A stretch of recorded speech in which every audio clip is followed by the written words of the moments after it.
Blog Talk Radio. You're listening live to an edition of ATL Prime Sports. Todd Corder here with you in Atlanta. JJ on the other side of the ATL. Wayne, our producer in Memphis, Tennessee. Mark Mancini running the board in Los Angeles. And our guest today is Clayton Trutor.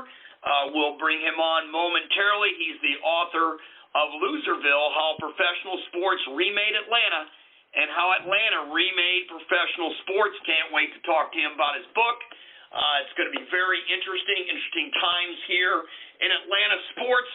You can catch all of us on ATL Prime Sports on Twitter, myself at Corder Todd, JJ Get You One, Wayne at RWY Jr., Mark at Mancini Sports, and you can get a hold of Clayton, our guest, at Clayton Trutor at ClaytonTrutor.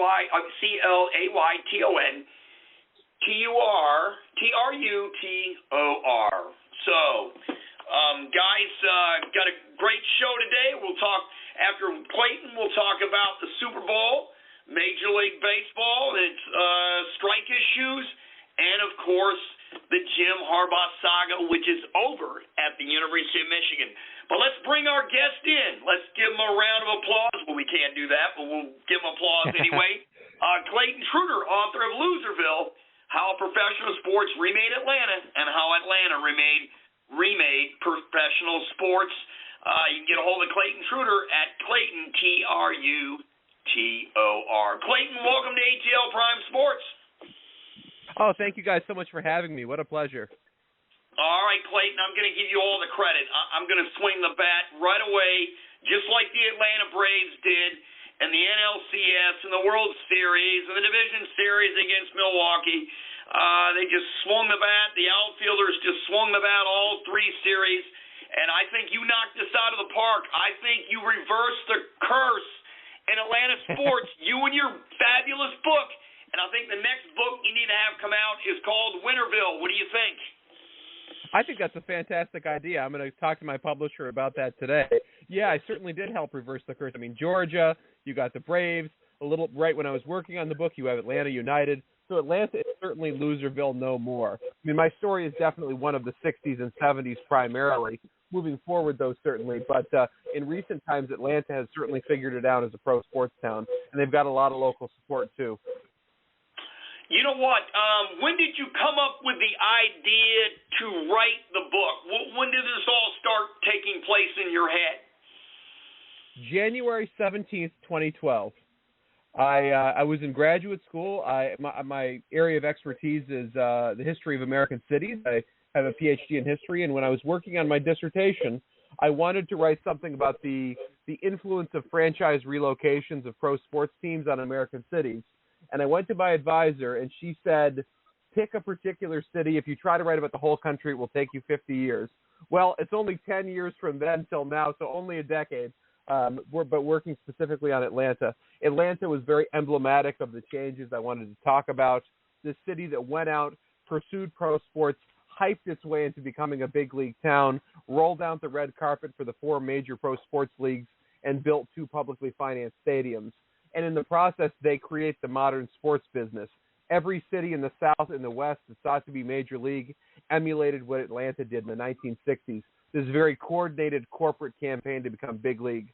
There certainly had been relocations in the past, obviously the Dodgers and Giants to the West Coast. Those were more kind of one-off situations to bring a particular team in. And there already were major sports in L.A., certainly with the Rams, and the 49ers in San Francisco. But in the case of Atlanta, Atlanta went from 0 to 60 by trying to lure pro sports in the same way they would have tried to lure a factory from Detroit or a branch plant from a large corporation in New York. So that's really the story of the book, how Atlanta becomes major league and then how people respond to those teams once they're in town.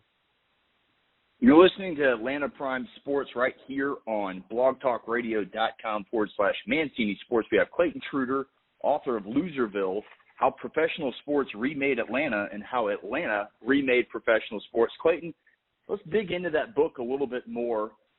I want to talk about the 2 hockey teams that have left this fine state of Georgia.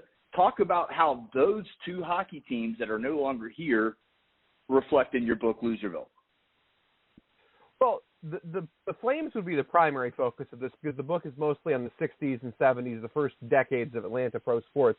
And my book is actually probably the most vociferous defense of the Flames out there. I mean, most of the times when people write about them, they talk about them, it's kind of in a joking manner. And when I went into learning about this, I kind of thought the Flames were a punchline when I thought about them, a hockey team in the South.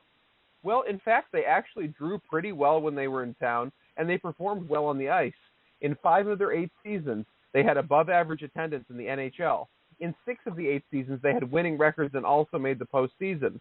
They did this in part because they had really good management in the front office. They had a guy named Cliff Fletcher, who was the GM of the Flames from their time in Atlanta till their time in Calgary, including that 1989 Stanley Cup championship. And he brought a really important idea to Atlanta. Many expansion teams are focused on the idea of getting some name player that's an attraction to bring people in. He knew for a fact that nobody in Atlanta knew who Bobby Hull or Gordie Howe or Bobby Orr were. So he went out and built a team from the ground up. He'd been the assistant GM for the Montreal Canadiens, got a lot of the spitbacks from their farm system, and built a very defense-first NHL team that played well on the always soft ice at the Omni in Atlanta. So they had a lot of scrappy 2-1 kind of games. They played very physically. They had 2 very solid goalies in Phil Meyer and Dan Bouchard, and were one of the more consistent teams in the NHL during the 1970s. They tended to struggle in the postseason, but they always got there, and they had a very consistently good live fan base. And there was no hockey whatsoever in Atlanta when they got to town. There was not even an ice rink in the state of Georgia when the Flames arrived in Atlanta. Nevertheless, they were a novel attraction for people, particularly affluent consumers on Atlanta's north side, strongly embraced the team. At one point, they had a season ticket base of nearly 10,000, and it was the go-to evening out for a lot of people in the city of Atlanta. You go to the Omni, you sit in these beautiful theater-style seats in this brand-new state-of-the-art arena. It's right across from underground Atlanta in its heyday when it was a major night spot, clubs, bars, and all that, restaurants, all that kind of stuff. Many people would start their evening at the Omni watching the Flames before heading out to underground Atlanta to enjoy the rest of the evening. In terms of the Flames leaving town, in some ways they're the strangest of the 4 teams. It's the strangest that they leave because pound for pound they were arguably the most successful of the 4 franchises in town. It was really more a matter of their owner, Tom Cousins, who was a major real estate investor in Atlanta, got into some trouble with his downtown developments, ended up having a major real estate bankruptcy with the Omni International Complex, which was the development which surrounded the Omni Coliseum. And as a result was looking to shed assets where he could make some money. 2 oil men from Alberta offered him more than $20 million for the Flames, paid about $8 million for them 8 years earlier. The price was certainly right, so they end up leaving town as a result of it. He also owned the Hawks. The Hawks stayed because Ted Turner was more interested in basketball than he was in hockey. So that's why the Hawks stayed in town, who may well have left as well. In terms of the Thrashers, I didn't really answer that part. I think once the Thrashers get to town, they fell into the typical mold of a Sunbelt hockey team in the sense that they had a niche of appeal of, say, 10,000 people who were deeply invested in the team. They had a very tough time creating casual fans, though, people who are going to flip on the TV in the middle of the second period, watch it till the end of the game on a regular basis. By not having that broader fan base beyond the hardcore group of diehards, they struggled in the same way a lot of Sunbelt teams were and end up relocating as a result. I did not know that about that was the first hockey rink in the state of Georgia. That's an interesting fact about that book. Did not know that. I believe the only pro hockey team of any kind in the South in the traditional Southern states before they got that was Knoxville had a team called the Knights, I think from 1961 to 68. And there wasn't even hockey on television in the South until 1970. When NBC started doing national hockey coverage, the Atlanta affiliates started getting a little bit of hockey, 8 or 10 games a season, but that was really the only exposure other than possibly a little bit of the Olympics on TV for people in that region. Very interesting, Clayton. We got about 3 minutes or so with you. Want you to tell me, not giving it all, obviously, about the book, but tell me how the book examines the pursuit, the rival, and a response to pro sports in Atlanta during that time, as it became a major league city from 66 to 75. Because let's face it, Atlanta was the only really sports town in the Southeast at that time period. So, I just found it very interesting because, Atlanta is still a college town today. The Braves are very popular, obviously. But when you're starting basically from scratch, all these franchises did, except for the Hawks. They transferred from St. Louis. But the rest of them were expansion franchises. And, to come into a Southeast hotbed for college sports, that had to be a difficult transition. That's one of the major themes of the book. Not only do you have transplants who don't have this immediate loyalty to the city of Atlanta, they just happen to live there. You also have a strong local sporting culture of college football, stock car racing, golf, boating, a whole range of outdoor activities.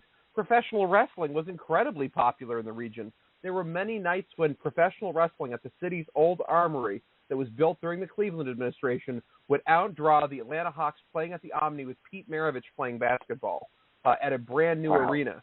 So people were deeply invested in their old sports culture in Atlanta. They didn't just give up on it because people had Atlanta across their chest. Also, getting so many teams so quickly proved very difficult to digest, and each one of the 4 teams had a shorter and shorter honeymoon effect when they got to town. So the attendance began to wane relatively quickly in a lot of these places. In the case of the Hawks, boy, that was bad from day one. For their first home game, they only got 3,500 people, and they were embarrassed by it. But it was like their second or third best home crowd of the entire season. So the Hawks really, really struggled with attendance. There just wasn't a culture of pro basketball. College basketball was not even nearly as big a deal as football in the region, too, so they certainly struggled, too.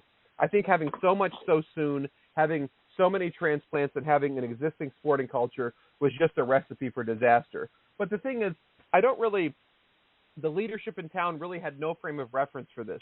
No city had gone out and done what Atlanta did beforehand. Plenty of cities, Tampa, Jacksonville, Phoenix, San Diego, end up emulating the model Atlanta has, and oftentimes finding similar results. They got a lot of things really quickly. They have their cities that had a lot of transplants. They had locals who had their own interests, which existed before the major leagues, and people didn't just give up on them because they were people representing their teams in town. In many ways, this is just the beginning of the expansion era, the story that I'm telling. I'll tell you what, it's an amazing story, Clayton. I want to thank you so much for coming on here today. Tell everybody how they can get a hold of Loserville, how professional sports remade Atlanta, and how Atlanta remade professional sports. Tell everybody how they can get the book. Clayton Trutor's Loserville is available on Amazon, Barnes & Noble, the website of the University of Nebraska Press, who is the publisher, and all of the other places books are sold. If it's not in your bookstore, you can certainly order it, and they will get it to you easily. Thank you guys so much for having me on. It's a pleasure always, and look forward to coming on again sometime.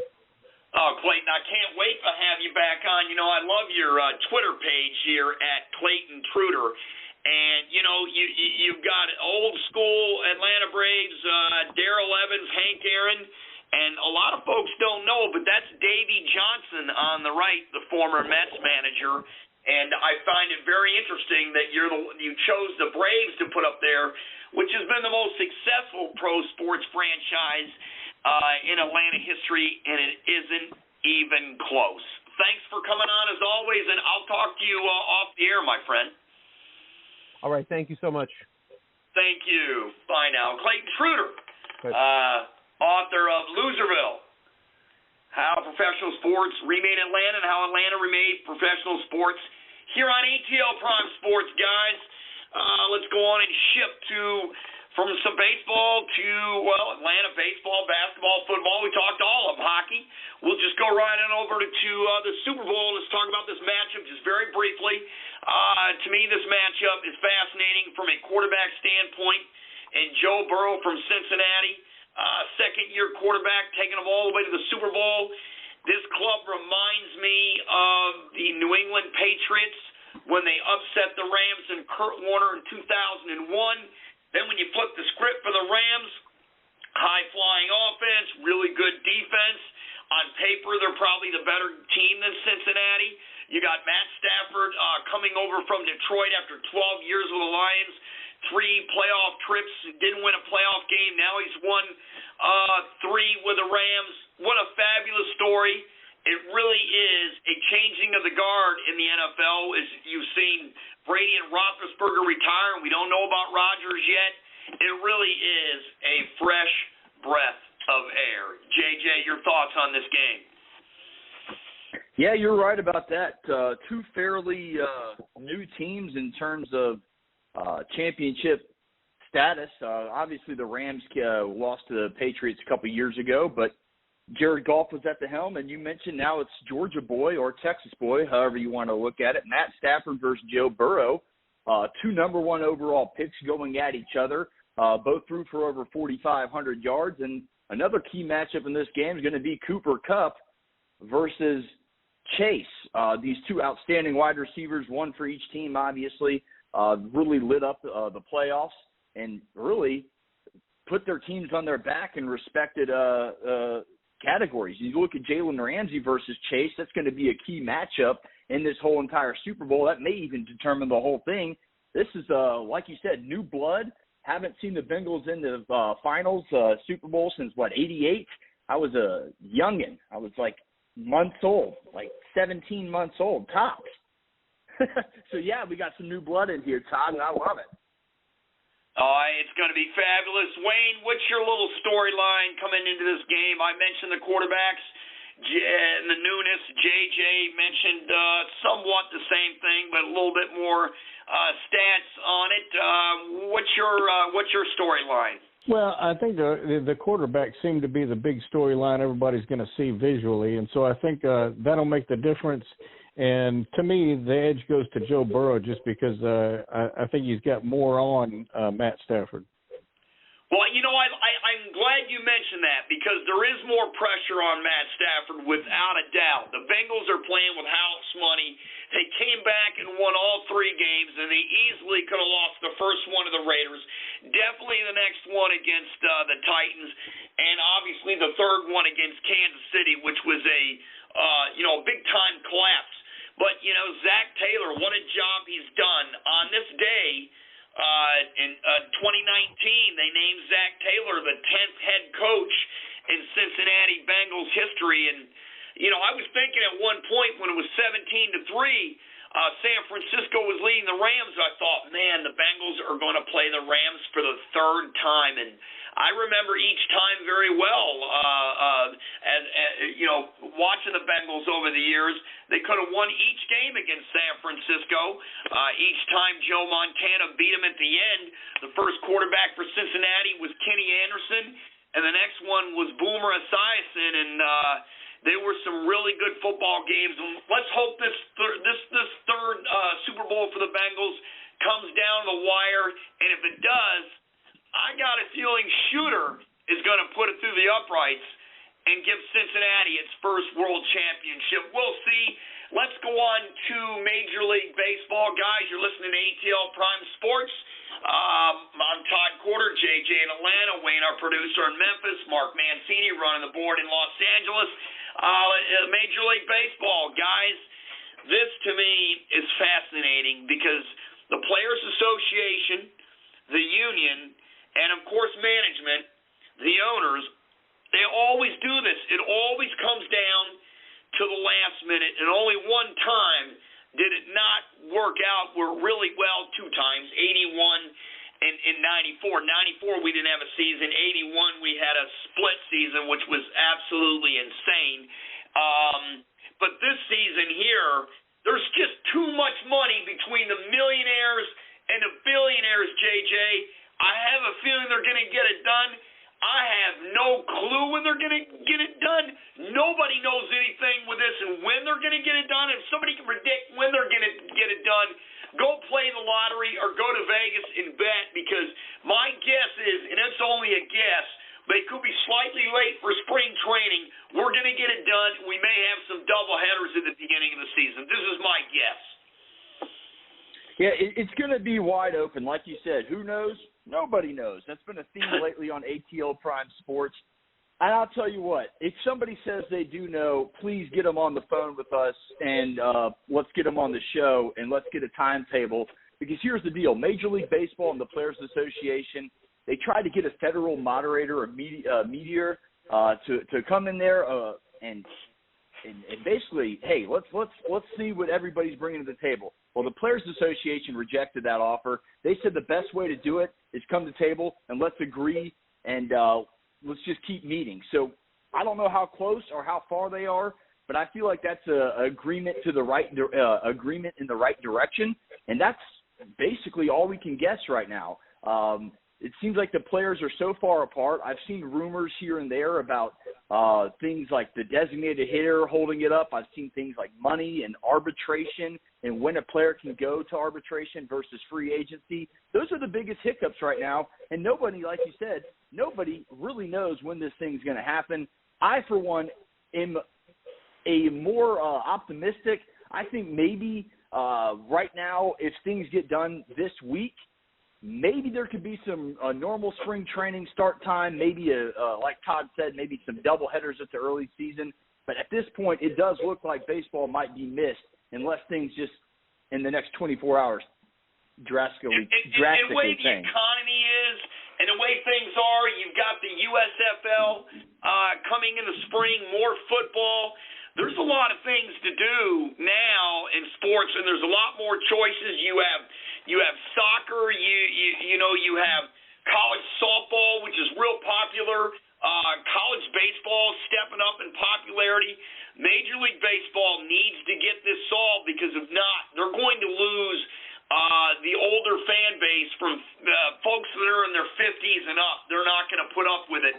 And we'll see if they can get it done. Common sense tells me, once again, there's too much money to be made. Let's go on to our final topic. This one here fascinates me. Jim Harbaugh. Guys, you can't make this stuff up. You really can't. He's going to stay at Michigan, which to me, it was his second choice. He wanted to go to the National Football League. He said he never, ever spoke to any other team. He had to have spoken to some other teams through back channels, but he only spoke to the Minnesota Vikings. He had conversations with them on the phone. He went out for the interview. He thought going into the interview he was going to get the job. On the other hand, the Minnesota Vikings made him out to be a candidate just like everybody else. And somewhere along the way, it broke down. And, Adolfo Menza, the new GM for Minnesota, worked with Jim Harbaugh in San Francisco. And I'm sure Jim Harbaugh was thinking, I've got a leg up on this job. The GM wants me. Well, it turns out, the owners of the Vikings, no. They had conversations. Reports are they had conversations with owners in the other league. And they kind of gave them the heads up, like, you really need to think about this because, Harbaugh went at it with Trent Baalke and ownership with San Francisco. So, that was a tough deal. But he didn't get the job. He comes back. He says Michigan is his deal now, and that he will not, I stress, he said he will not go for any other professional football teams. He's all in. I'm really curious about that. I'll get to that question with you, JJ, on your opinion on that. Number two, before I do that, this now that Harbaugh's back, we all know he has his quirks and his critics and all that. He's going to have to show up his relationships with U of M recruits, players, staff, and, of course, the fans. But the fans, you can worry about them last. They're coming no matter what. So, anyway, they have the 8th-ranked recruiting class or 9th, depending what publication you look at. And you know what? He's going to have to mend fences. He'll probably be able to do that because, you know what? They only have one shot to transfer. So if you do it early, and you've got folks already with NIL money, so they're going to stay. But to me, this whole thing is really fascinating, and be able to trust Harbaugh to stay because the university opened it back with open arms. They did. They said, "Come on in. We want you." The AD wanted them. Everybody wanted them, and I don't know what the money is. It hasn't came out yet, but it's going to be less than Michigan State's coach, and somewhere in the comparison of Penn State's coach is what I understand, those deals. But I'm going to ask you, JJ, does this hurt Michigan potentially in recruiting next year? And two, can really Michigan trust him, because the Dolphins deal is out there. God knows Stephen Ross went to Michigan. He went to Michigan. They got a building named him after at Michigan. He could call him up and say, I'm your man. I don't think he will. He said he'd never take Harbaugh away from Michigan. But I just never say never today. We got about 3.5 minutes. Your thoughts, JJ?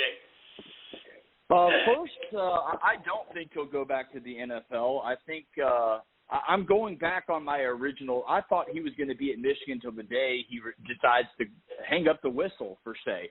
I'm going to get back on that train. Earlier on the ATL Prime Sports show this week, with all the information coming out, the relationship with the general manager in Minnesota, I thought all the stars were going to align. We know Stephen Ross is a University of Michigan alum, and they do have relationships down there. But I think Jim Harbaugh just wants a little bit more money. And I think eventually, if he keeps winning, he'll get that money. And look, he's an alma mater. He's an alumnus there and you get your dream job. I mean, this is it. This is where he wants to be. I think he flirted with the NFL. He realized, you know what, maybe I don't want this. Maybe where I am is the best place for me. And I think it's that simple. I think he wants to be at Michigan. I think everybody's right mind says, you know what is better out there? Let me at least test the waters. He did. He didn't get the offer he wanted as made public by the Minnesota Vikings ownership.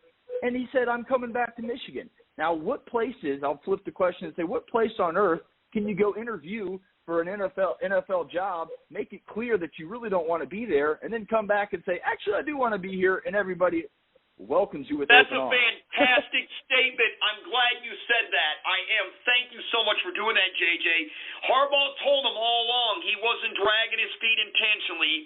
He was operating, obviously, on an NFL timeline, but he let Michigan know every step of the way what was going on, because, a lot of coaches will go behind the university's back and just go ahead and get it done through the back channels. He did that. He took it step by step, and they were aware of what he was doing all the way. So that was interesting. I'm glad you mentioned that. And look, Michigan was not his first choice. He really wanted the NFL job. He said, I wanted to scratch that NFL Super Bowl itch. I came so damn close, and I lost it to my brother in the Ravens. When he was in San Francisco, he really wanted to do it. But when he got there and found out to Minnesota, he was just one of the guys he was interviewing, and they weren't going to give him a deal. He said, you know what? I'm going back to Michigan. I'm not messing with it. And, JJ, that was fascinating you said that. We got less than a minute of the show. I'm really glad you mentioned that. Let's get off the Jim Harbaugh thing. He's at Michigan. We'll see how recruiting is affecting the future. You know what, guys? It's a great day for Trevor Lawrence and Travis Etienne.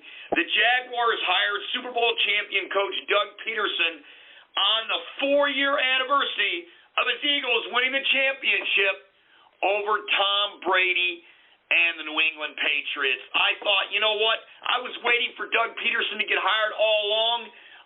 What a story. You know what, guys? I would ask you your thoughts, but we're out of time on that. We can talk about it next week on ATL Prime Sports, so we're going to have to let it go. We'll be on again next Friday, 1-347-205-9631, blogtalkradio.com. He's JJ. He's Wayne. Mark Mancini in Los Angeles. I'm Todd Corder. Have a great weekend, everybody.